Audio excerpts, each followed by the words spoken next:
Alors, petite actu sur tomsguide.fr, le Sri Lanka se lance dans les voitures électriques avec une supercar.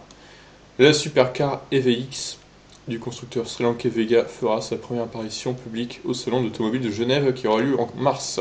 4 ans après son annonce, le VX se concrétise dans une version aux caractéristiques plus réalistes.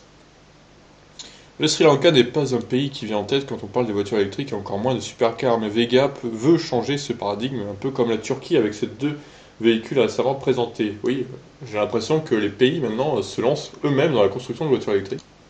Et surtout en fait des pays auxquels on pensait pas avant quoi. Donc c'est plutôt pas mal. Alors présenté en 2015, le prototype Vega montrait les ambitions du constructeur sri-lankais Vega Innovation pardon.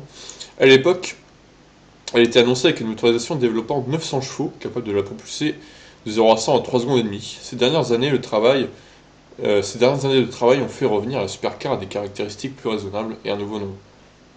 Le VX sera donc présenté au public lors du salon de l'automobile de Genève qui se tiendra du 5 au 15 mars.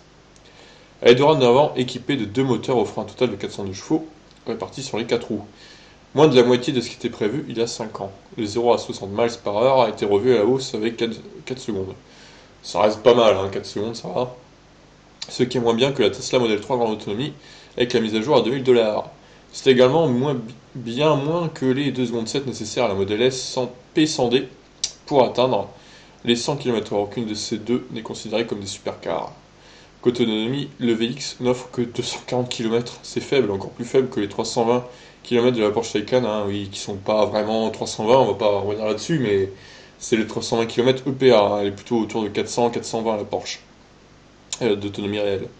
On peut en comprendre la raison en voyant que l'EVX, pourtant annoncé comme un design de pointe, n'utilise pas un large pack de batterie plat dans le plancher comme la plupart des supercars, mais utilise un pack derrière les sièges comme le Chevrolet Volt de 2010.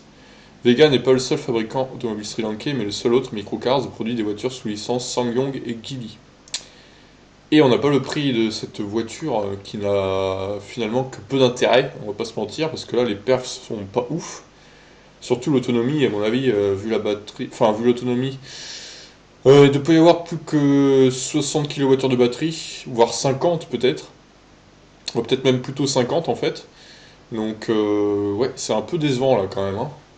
Alors si en plus elle a plus de 100 000 balles, voire 200 000, ça vaut pas le coup. Clairement, on sait pas le prix, c'est bizarre. C'est un peu dommage, mais bon. Écoutez, on en saura peut-être plus au salon de Genève. En tout cas, sur le papier, là, elle a pas l'air terrible, cette voiture, même si elle est plutôt jolie à regarder. Sous le capot, si on peut dire, il n'y a pas grand-chose d'intéressant, quoi. Bon, bah écoutez, je vous laisse réagir. Ciao.